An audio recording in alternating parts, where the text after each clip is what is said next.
आगे आओ। तो छत में तेरी चरणों की धूल गुरु, चंदन या गुलाल बने।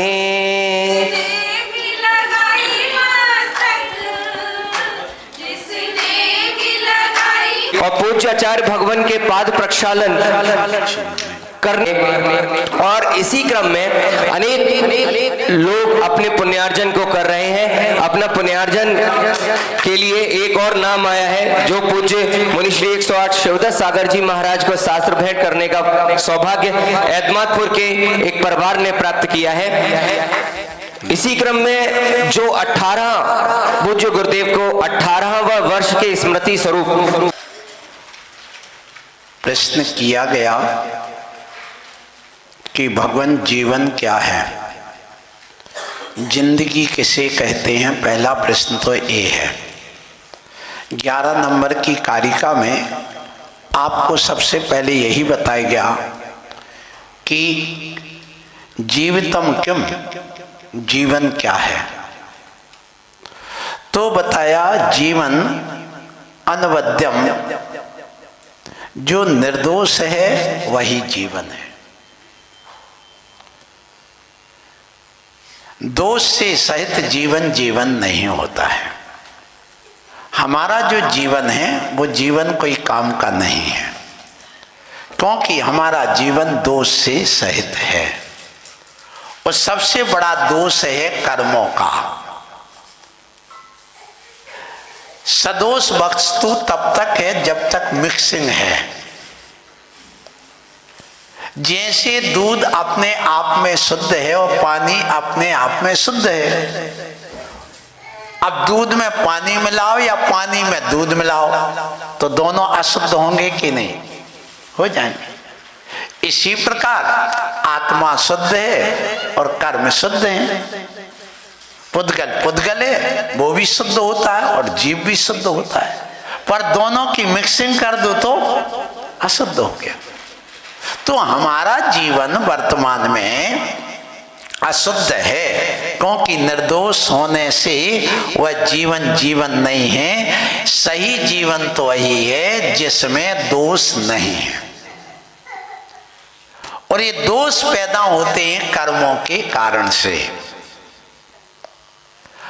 मोहिनी कर्म के कारण से हर वस्तु अच्छी लगती है और बुरी लगती है। नाम कर्म के कारण से शरीर होता है, रचना। साता असाता वेदनी कर्म के उदय से सुख और दुख मिलता है। फिर उच्च और नीच, बदनामी और प्रशंसा आपको मिलती है। वो भी क्यों मिलती है? उसी कर्म के कारण से। किसी का ज्ञान कम है, किसी का ज्ञान ज्यादा है, तो वो भी ज्ञान कर्म के कारण से हो रहा है। क्योंकि जिसके कर्म के ऊपर आवरण ज्यादा है, ज्ञानावरणी, तो उसका ज्ञान कम है। और जिसका ज्ञानावरणी कर्म थोड़ा फीका पड़ गया है, उसका ज्ञान ज्यादा हो गया। और जिसका पूरा ज्ञानावरणी हट गया, तो उसको केवल ज्ञान हो गया। हम यहाँ बैठे हैं, हम यहाँ से बैठे बैठे अमेरिका देखना चाह रहे हैं। अमेरिका क्या गेट के बाहर देखना चाह रहे हैं, दीवार है तो नहीं देख पा रहे। क्यों? ये दर्शनावरणी कर्म का उदय है, सो हम नहीं देख पा रहे। हम स्वर्ग और नरक देखना चाह रहे लेकिन नहीं देख पा रहे। क्यों? क्योंकि दर्शनावरणी कर्म का उदय चल रहा है, इसलिए नहीं देख पा रहे। तो ये गलती हमारी है, भगवान की नहीं है। अपने इस कर्म को हटाओ। और जब तक ये कर्म है तब तक हम सदोष है, निर्दोष नहीं है। तो जीवन को समझना है। जब तक जीवन को नहीं समझोगे तब तक तुम अपने सुख शांति को प्राप्त नहीं कर सकोगे। जीवन व्यक्ति दो प्रकार का जीता है, एक अंतरंग और एक बहिरंग। बहिरंग जीवन ये जो हमारे देखने में आ रहा, बढ़िया बाल बना लिए, अच्छे पफ बना लिया, अच्छी लिपस्टिक लगा ली, नेल पॉलिश लगा लिया, पाउडर लगा ली, ब्लीचिंग करवा ली, फिर गए सो अच्छा सूट पहन लिया, अच्छी मूछ बनवा ली, हैं, दाढ़ी बनवा ली, अच्छे कपड़े पहन लिए, गाड़ी में बैठ गए।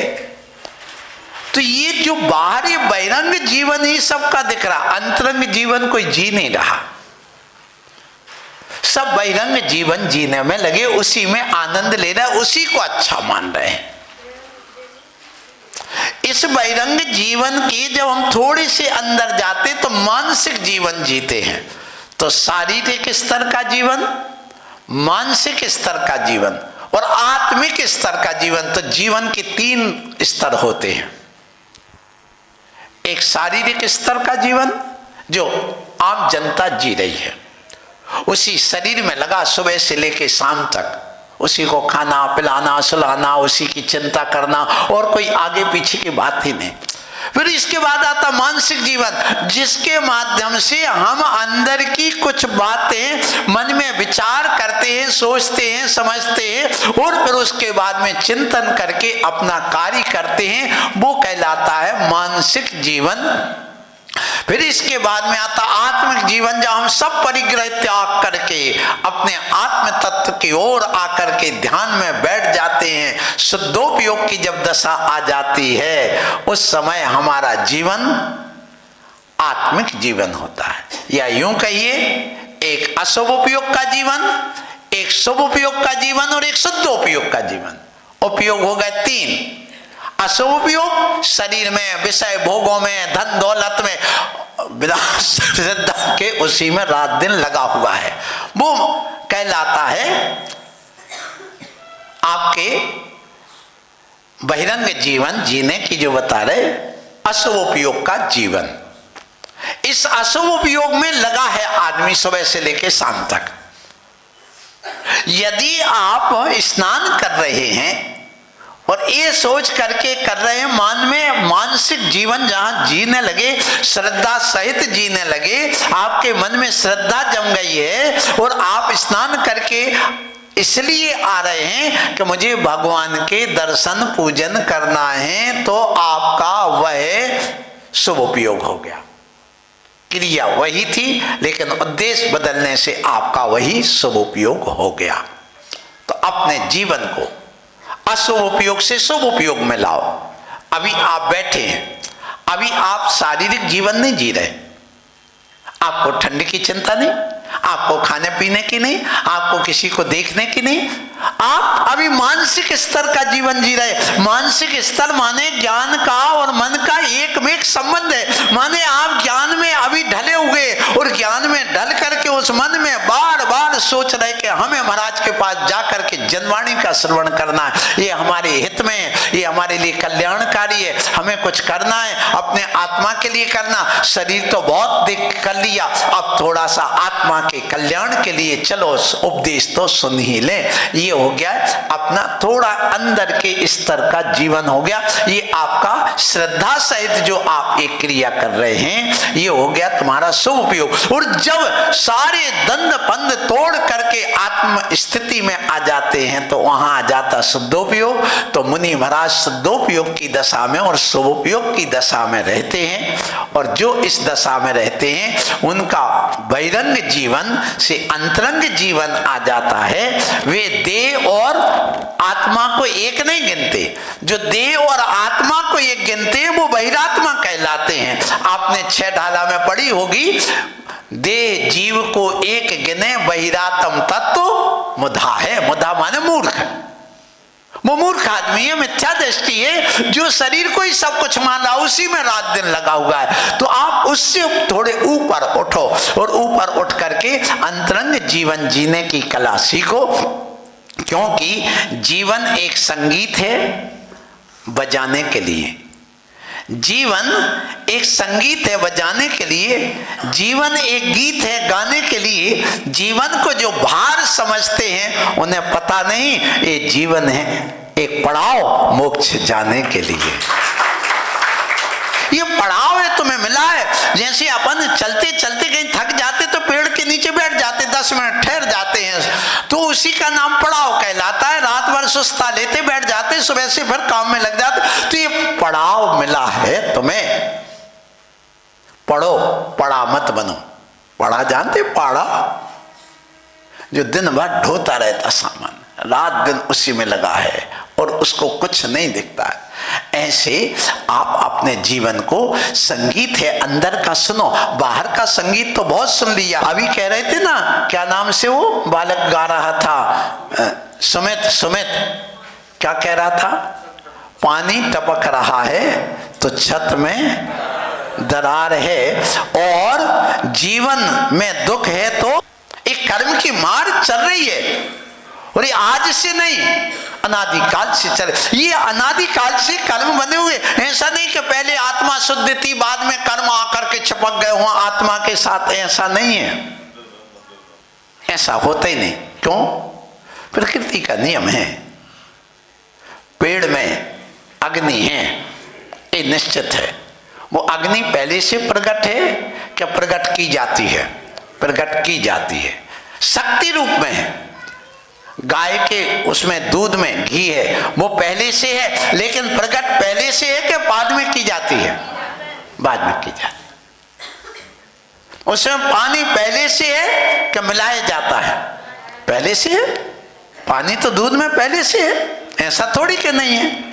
अब देखिए, जैसे मान लो अपन देखें, हाइड्रोजन और ऑक्सीजन, इन दोनों से मिलकर पानी मिलता है, बनता है H2O। हाइड्रोजन के 2 अणु और ऑक्सीजन का 1 मिलकर के पानी बन गया।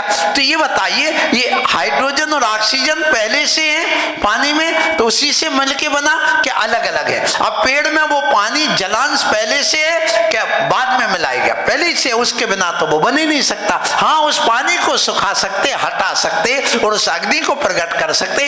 इसी प्रकार हमारे अंदर जो राग द्वेष मोह आदि जलांश बैठा, उसको निकाल सकते, अलग कर सकते, और अंदर रूपी अग्नि आत्मा की उस ज्योत को हम जला सकते हैं। तो उसके लिए, उस शक्ति को प्रकट करने के लिए मिला। तो ये कर्म पहले से है। जैसे उस पेड़ में जलांश पहले से है, उसको हम सुखा सकते हैं, ऐसे कर्म पहले से आत्मा में, लेकिन हम उसको अलग कर सकते हैं। यही हमारा उद्देश्य हुआ करता है जीवन का। और आप लोग जीवन के उद्देश्य की बात करें यदि, तो जीवन के उद्देश्य आदमी के 5 होते हैं। पहला उद्देश्य होता है पढ़ लिख करके धन कमाने का, पहला उद्देश्य।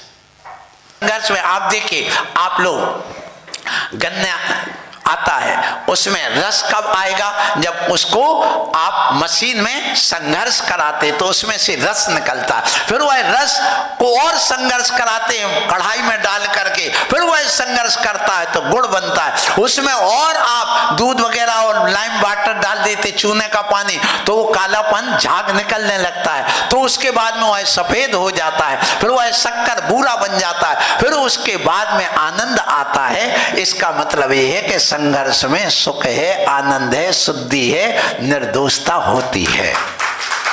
इसलिए कभी संघर्ष से नहीं डरना। सबसे ज्यादा संघर्ष तो हम साधु करते हैं।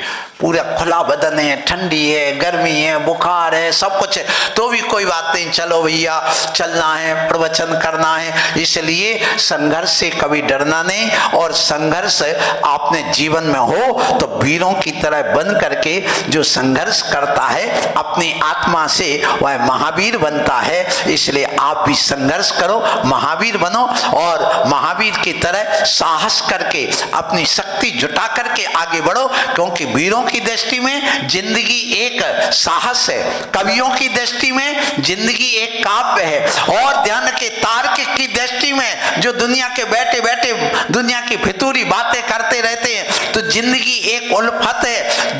कायर की दृष्टि में जिंदगी एक रुदन है, बस रोना, भार है और कुछ नहीं। वैज्ञानिक की दृष्टि में जिंदगी एक यंत्र है, और एक संत की दृष्टि में क्या है जिंदगी? तो जिंदगी एक रत्न है अनमोल जो तुम्हें मिली है। और खिलाड़ी की दृष्टि में जिंदगी एक खेल है, आप खेल रहे हैं। इसलिए जीवन समझो मोल है, ना समझो तो खेल। और आप खिलाड़ी, खेल है खेल सको तो खेल। ये आप ही खिलाड़ी है, आप ही सब कुछ है। एक खेल ऐसा होता है जो अकेला स्वयं खेला जाता है। वो खेल किसी को मालूम है? जब हम छोटे थे तो क्या होता था कि एक डिब्बी होती थी प्लास्टिक की, उसमें 6 छर्रे होते थे और उस 6 छर्रे में बीच में घेरे होते थे 6, एक एक करके अंदर के घेरे में 6 को ले जाना, यूं करके ले गया, 1 चला गया, 2 चला गया, 3 चला गया, 4 चला गया, 5 चला गया, और कोई आया देखने को गए तो वे सब बाहर आ गए। होता कि नहीं? ऐसे ही ये हमारे 5 इंद्रिय और 1 मन, ये 6 छर्रे हैं।